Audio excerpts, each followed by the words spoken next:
PhD candidate at the School of Divinity at the University of St Andrews.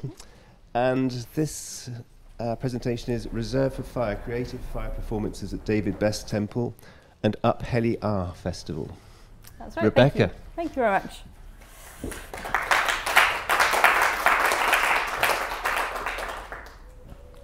Thank you. The presence of fire is apocalyptic.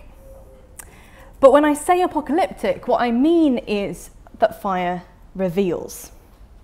It reveals what's nearby through literally illuminating or shedding light on things. A chemist will tell you that the colour and intensity of the flame reveals the nature of its fuel. And in certain apocalyptic texts of the New Testament, fire burns away the old to reveal the new. In the passage of 2 Peter 3, the author writes that the whole universe is reserved for fire, an apocalyptic fire which will reveal past deeds and disclose future hope. Interpreters of the Bible have been perplexed by the meaning of this passage, and especially the role of fire in this vision of universal destruction and recreation. Needless to say, we might find the idea of the universe burning up in fiery destruction to be more than a little unnerving. And when we read about this kind of eternal or cosmic destruction, it's tempting to stop there with that destruction.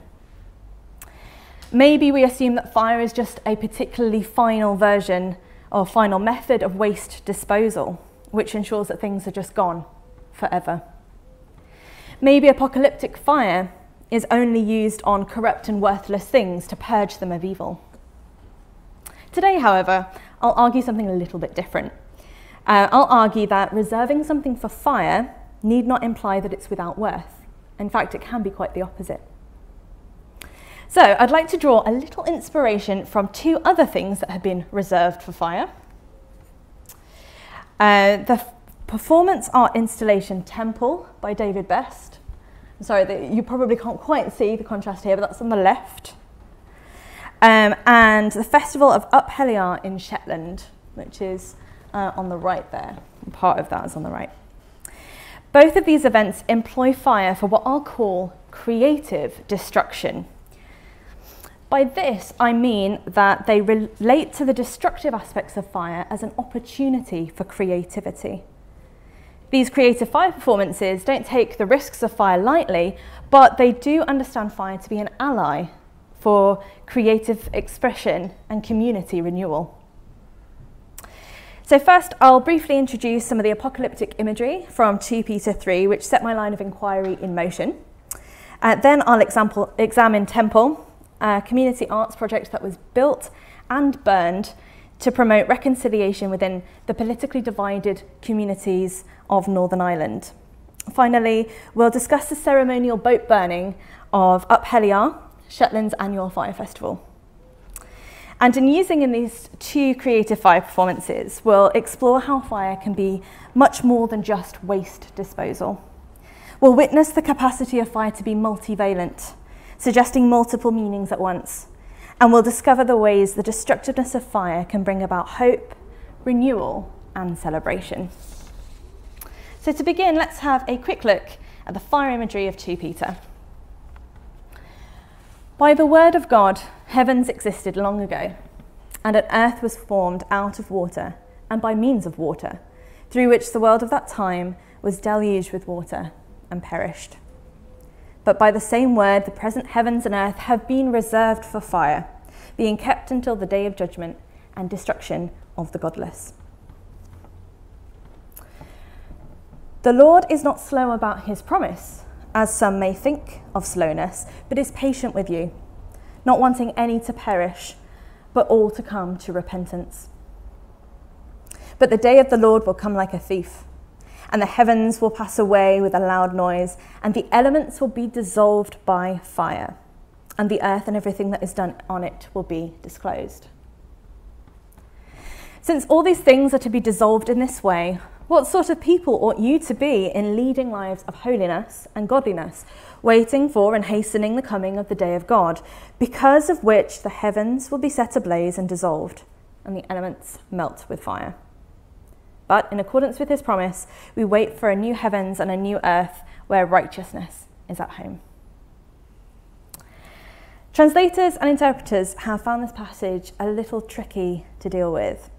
In particular, the idea that fire can disclose things on the earth has confused scholars just a little bit, since they find it difficult to imagine how something that's been completely destroyed or annihilated could also simultaneously be revealed. How can you reveal something that's not here anymore? Back in 1987, biblical scholar Albert Walters suggested that the solution to this apparent problem lies in reimagining the imagery of fire. He took the idea of total annihilation and proposed an alternative, purification. He pointed out that when fire refines materials in the smelting process, it melts down different materials and destroys impurities. For Walters, the imagery of 2 Peter 3 suggests that the raw material of the present universe is smelted and purified to create a new world of greater worth. More recent theological scholarship often aligns with Walter's idea. The apocalyptic imagery of the fire dissolving the heavens and the earth tends to be understood as a blend of judgment and cosmic purification, making way for what this New Testament writer calls a new heavens and a new earth. But today, maybe we can go a little further. Maybe we can get a little bit more creative. What happens if we shift the emphasis away from destruction and purification of old and impure things? What if we assume for the moment that the processes of creation and destruction are not diametrically opposed at all, but are actually interlinked? To help us with this little experiment of the imagination, let's turn to consider our first creative fire performance. Temple. Temple was an installation arts project which took place in Derry, which is also called Londonderry, in Northern Ireland in 2015. It was devised and created by David Best of Burning Man fame, working with over 100 local volunteers. Together, they created a 72-foot high, hand-carved, hand-built structure made of 300 decorative panels. After it was built, Temple was open to members of the public as a space for reflection, remembrance, and reconciliation in a divided community.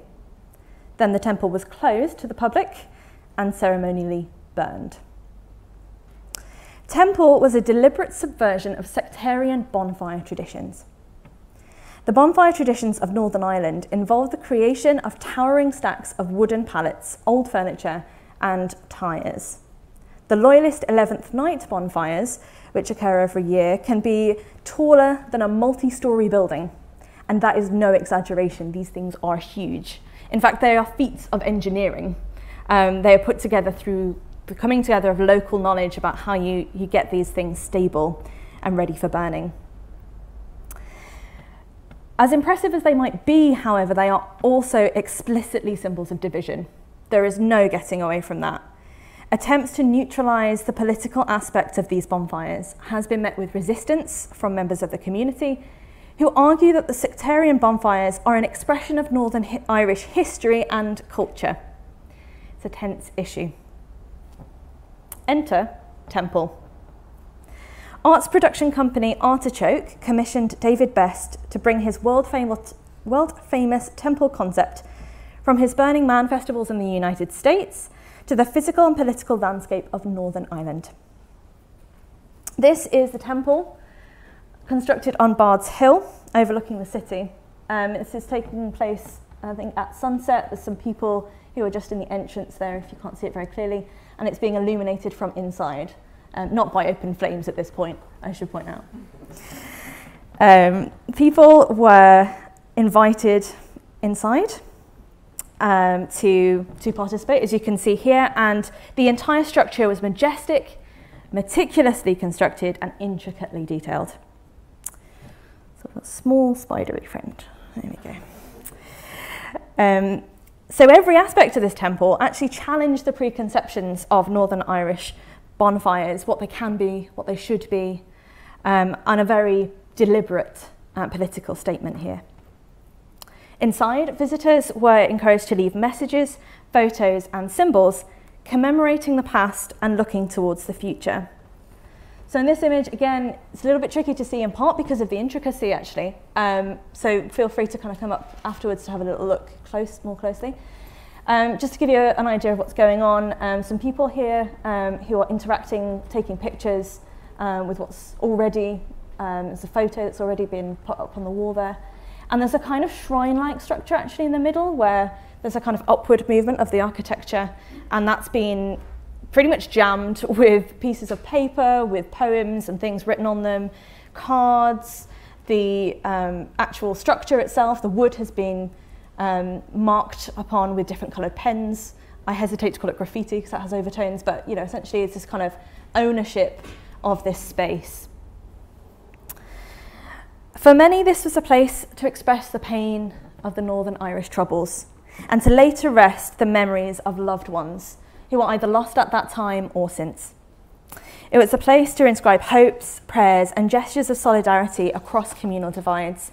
There was again a very explicit move to bring together people who would not normally connect in any form, not only in the space itself, but in the construction, the volunteers, humanising one another in that creative project. Some of the messages were not without levity. One reference to Douglas Adams read "So long and thanks for all the fish." Others, though, hinted at deeper pain. Gary did not do this to hurt anyone. He just got lost. Many inscriptions were addressed to friends and relatives. Rest in peace, I love you and I miss you, very common. Others did not name loved ones at all, but rather perpetrators of abuse, past and present. Sometimes they left behind symbols of that trauma. Many messages were prayers for cosmic intervention in the hopes and fears of life. Dear Universe, read one, grant a child for Deborah and Stephen. Another, keep my family safe and keep me out of trouble. To quote the Artichoke Trust, Temple was built to burn, designed to heal. Countless messages from over 60,000 visitors adorned the pale woodwork of this temple. The structure was carved with the hard work and cooperation of the local community and inscribed with their grief and love and pain. The artists explained that the temple was a space for people to use as they wished. And overwhelmingly, that was for celebration and for healing and for remembrance. So the community was truly and in a very real way invested in this structure. They made it physically and they made it conceptually. They put themselves into this structure. A temple represented and revealed wounds of the past and hopes for a brighter future. Here's a temple on fire overlooking the city. But why burn such a beautiful memorial to human life and emotion? Journalists and observers puzzled over the impending destructive climax of the temple installation. Some commentators remarked that it would be a real shame to lose this communal work of art. What could be gained from the loss of something so beautifully crafted and so symbolic of new hope? Surely that was an undoing of all that had gone before. One local religious leader went as far as expressing concern that the destruction must allude to something unsavoury, even demonic. Artist David Best explains it in this way. Anything left physically for an indefinite period of time is subject to decay and vandalism. We see this with war memorials and other memorializations all the time. Whatever you leave out in the public realm can be stolen, polluted, or simply weathered away, or anything for that matter that you keep in the private realm, subject to the passing of time, just like everything else.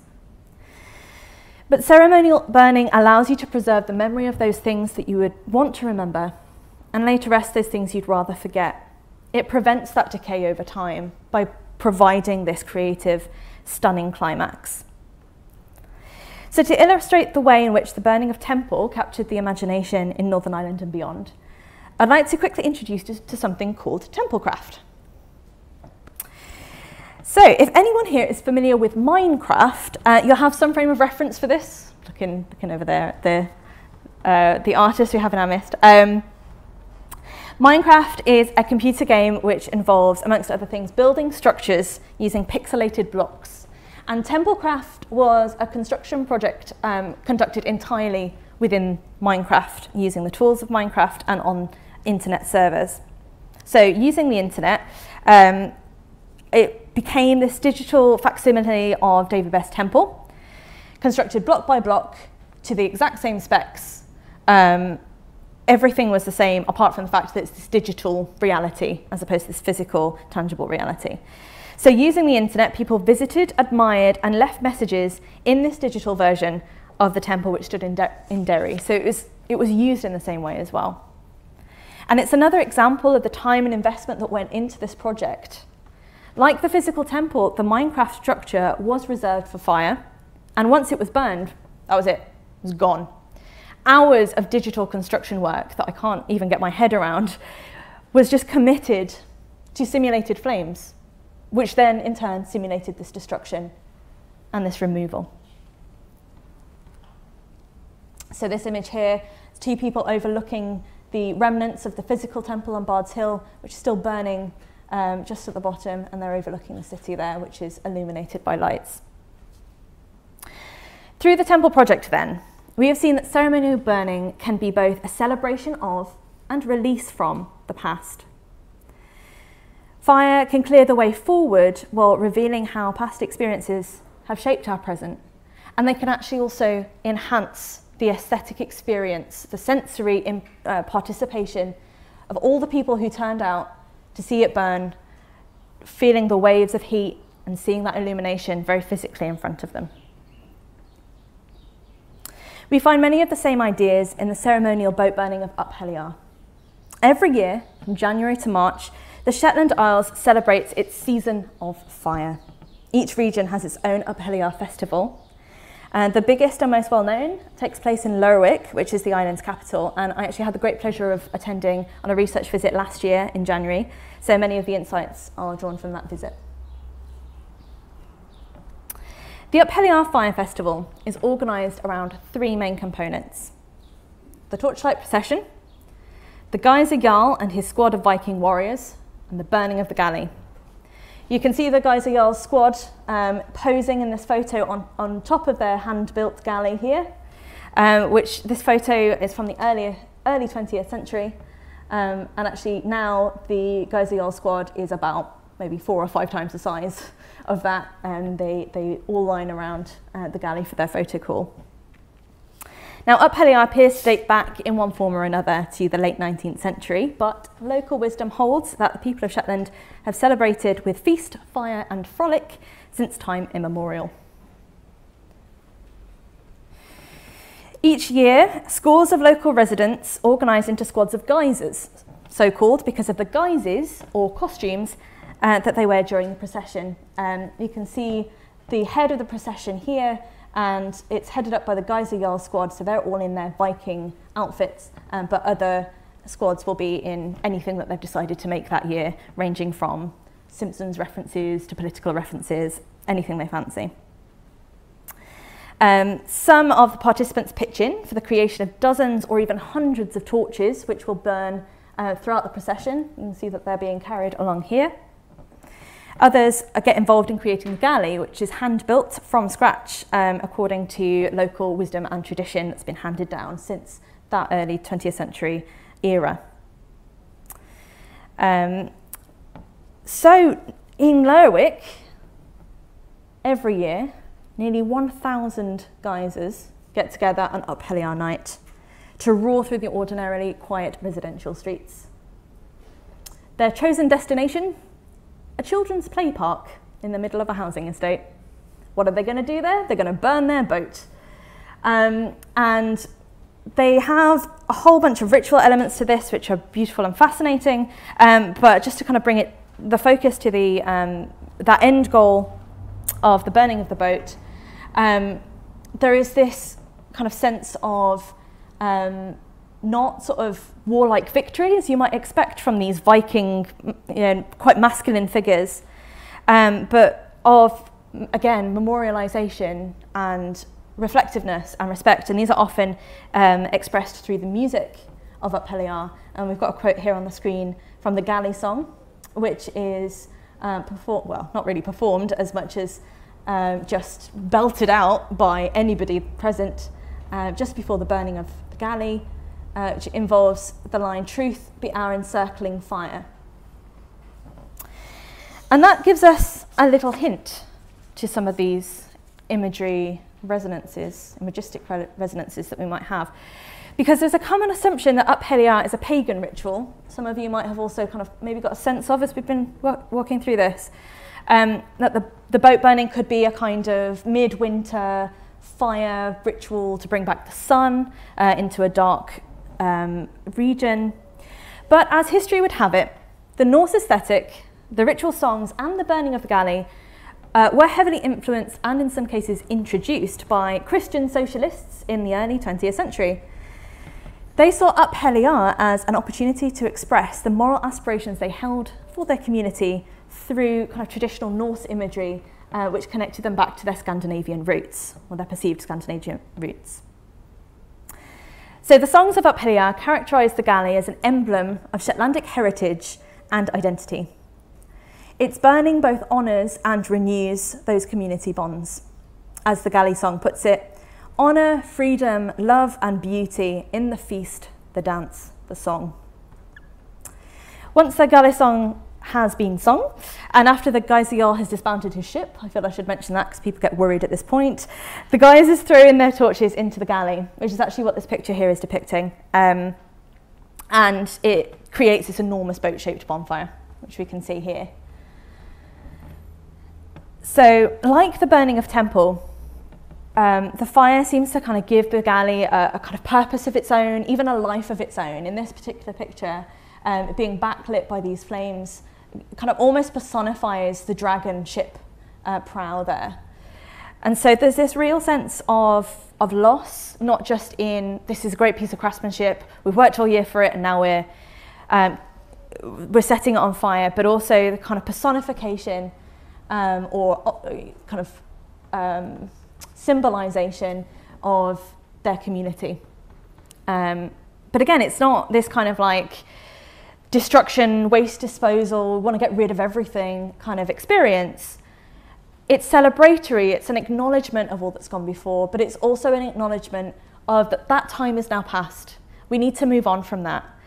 And in this, we're kind of getting back into some of these conference themes that are emerging quite a pleasing way, with cycles of time that Michelle and Elena were talking about yesterday, where in order to move forward, sometimes you kind of need to reenact the past and see that we're at a different stage now, we're going to move forward. So their loss in this and in Temple is a real loss. This isn't just a kind of show for the tourists. This is really genuine, and you get this feeling if you go and visit. They're very invested in this. But this destruction is also a hope, expression of hope, and for what things might come next. You know, there's a sense of palpable excitement. And what happens next, in fact, in an immediate sense, is everyone goes to a party. And they party literally until dawn. And if you don't, then I don't think you're a real Shetlander, is the impression that I get. Okay. So this is just another image here of the Geyser Jarl squad before their burning, blazing galley. So, what have these creative fire performances of Temple and Up-Helli-Aa shown us about this suggested process of creative destruction? Okay, well, we've got some alliteration to keep us going, just in this closing section here. We're seeing signs actually of renewal, revelation, and remembrance happening. In our examples, communities renewed and remade a sense of community belonging by reserving something of great worth for fire. Something that they took ownership of, something that was very deliberately for this purpose. The ephemeral nature of existence and the profound effects of love and pain were revealed through the sustained loss here and expressed during that process of burning. And the burning offered an act of remembrance for all that had gone before, even as communities looked towards a new beginning. Similarly, we saw evidence of cleansing, celebration, and consummation. Symbolically and physically, fire burned away unwanted influences and provided a way to celebrate the good things. Fire brought consummation, or we might say closure, to a previous phase of existence, empowering celebrants to create a new reality within their communities. Perhaps we might imagine then that the cosmos of 2 Peter 3 can be renewed, revealed, and remembered in much the same way. Perhaps reserving the world for fire gives us a vision of cleansing, celebration, and consummation of a divinely crafted order. Even in celestial judgment, destruction by fire is not a dispassionate or casual dismissal of what has gone before. Rather, it can be an acknowledgement of just how meaningful life has been. After all, there can be beauty in the burning. Thank you.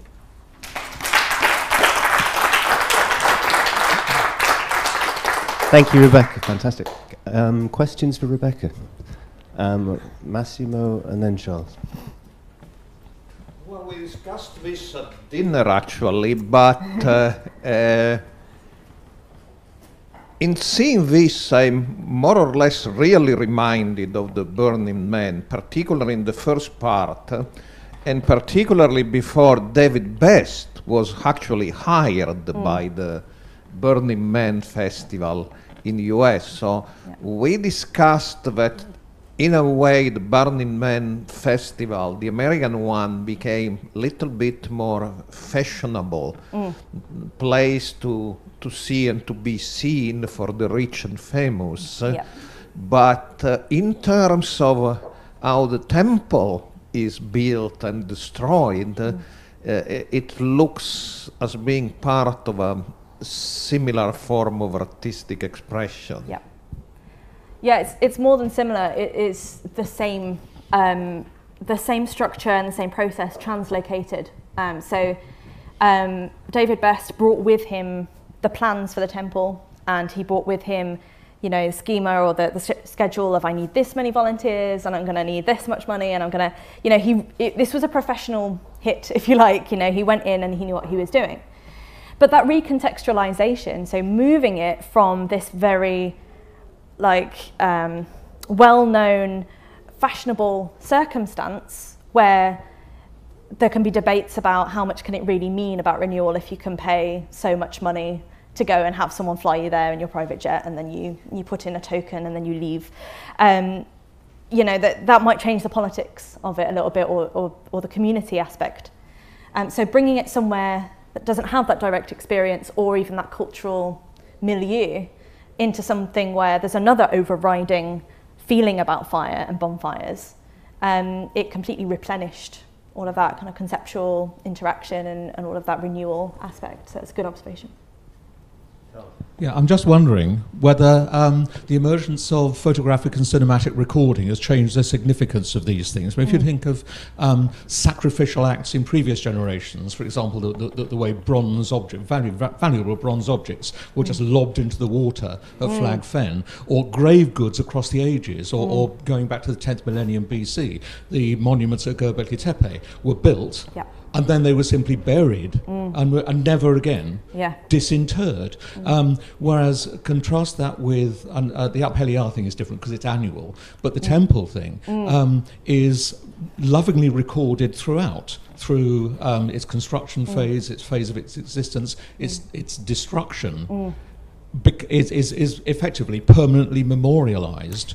Doesn't that put a very different perspective on the symbolic significance of these things? I think it has to. I think you're absolutely spot on there, and it's helpful to read it within this historic context of just how things are changing now, and as part of my interest in kind of contemporary ritual.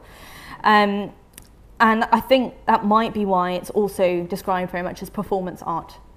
So it's not really just about that final structure that is burned, and it's not really just about the local community who are involved.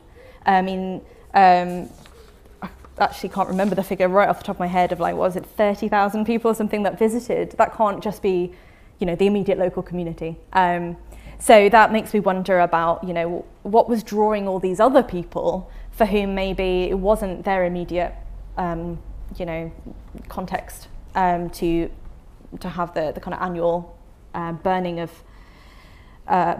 the 11th night bonfires, for instance.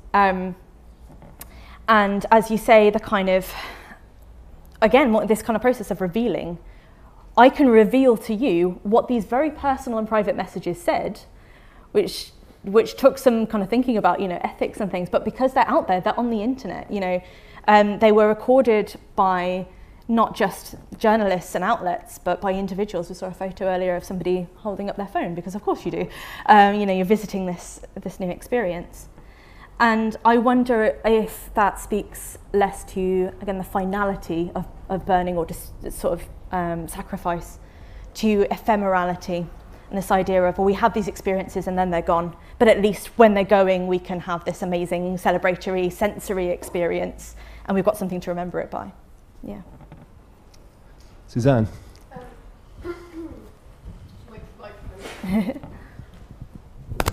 Hiya, thank you for a very nice presentation. And I was really convinced by all your analysis, but I wonder if you, particularly in the case of Temple, if you can have maybe, but didn't mention it, or could go back and ask people a year or two on, has this made a difference? Has it transformed your understandings? That's such a good point. So I haven't done that yet, and I sort of really want to. So I actually covered this during my research for my thesis, which this was happening when I was writing my thesis, which was brilliant for me, but meant that I could write about it in a very kind of like, hey, this has just happened, this is how people are responding right now. There was definitely people expressing this could be the turn of the new age, sort of kind of thing.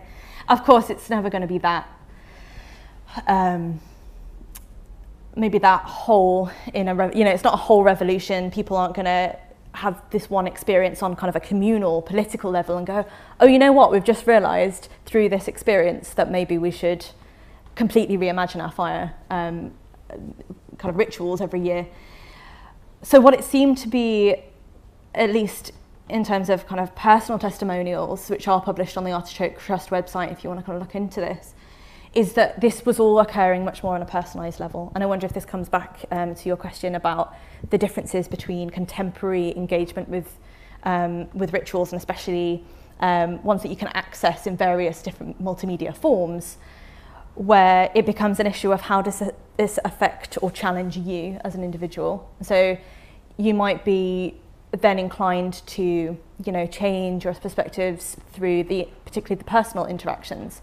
But maybe politically it's harder to disentangle the fact that you're still going to go back to your Republican or loyalist familial community, or your mates basically. And next year you probably, you know, certain elements of the community probably still want to be involved in the 11th Night fires, even if they're involved in this one, because it's so much more ingrained in these repeated structures. The one thing that they did wonder that would change, and I haven't looked into this, but the space on Bard's Hill where this burning took place was just a no-go area for parts of the community. So what they wanted to do was depoliticize a space that had been very communal land before the Troubles, and welcome people back in and say, look, you can do things together on this space, or, you know, you don't have to do them together, but you can exist in the same space. And I don't know if any studies have been done about that, but I think that would be a really good one to pursue. Thank you. Okay, very briefly, Larry, please. Very brief. Okay, I'm running. Thank you, it was wonderful, really. But it brings to mind the Roman festivals, the fire festivals, and all the community festivals that brought together the slaves and their masters, and the forum, and all the rest of it. And Burning Man was great. Burning Man is now a 5-star hotel. Yes. And it's really changed. But the fact that the Romans were also 5-star people, the elite sponsored all of the burning festivals. And this is sponsored by and needs permits from the local council, I'm sure from fire department and everybody. Yeah. There's a whole process that takes place in doing a burning. This is really given as a circus to the community. Someone proposes it, the community decides, we'd like this, they go to the government and they get whatever permits are necessary. The more upsurge there is in desire, the more the community leaders and councils have to respond. Is this a way to bring public art back into a community resource rather than a governmental offering to keep the populace quiet? Wow, what a provocative question. You might need to ask the Artichoke Trust on this one. I think you're right there about one of the things that is perhaps a barrier to or creates anxiety around particularly fire events is the procedural aspect of, we need to do this health and safety, we need to get things in place, we need to make sure that we're okay.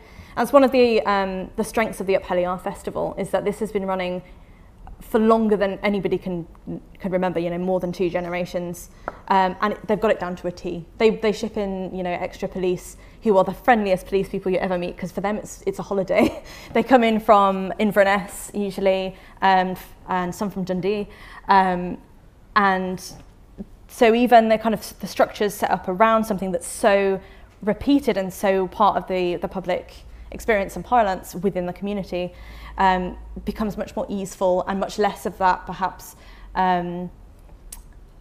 we need to put on an event in order to do things, and it's kind of more normalized. But even then, you're right about the pressure from the local community, because if you can imagine something so established that a new local councillor saying, I don't think we should do this again, that's going to be an outrage, which might have pleased the socialists back in the early 20th century, who were very much about the people's right to express themselves and to be free. So I think community festivals and demands for community festivals can certainly be a great place for the arts to flourish, provided you can get that community interest and get the key strategic people in place who kind of know the bureaucratic games that they need to kind of play to get along with the council. All right, thank you so much, Rebekah. Thank you.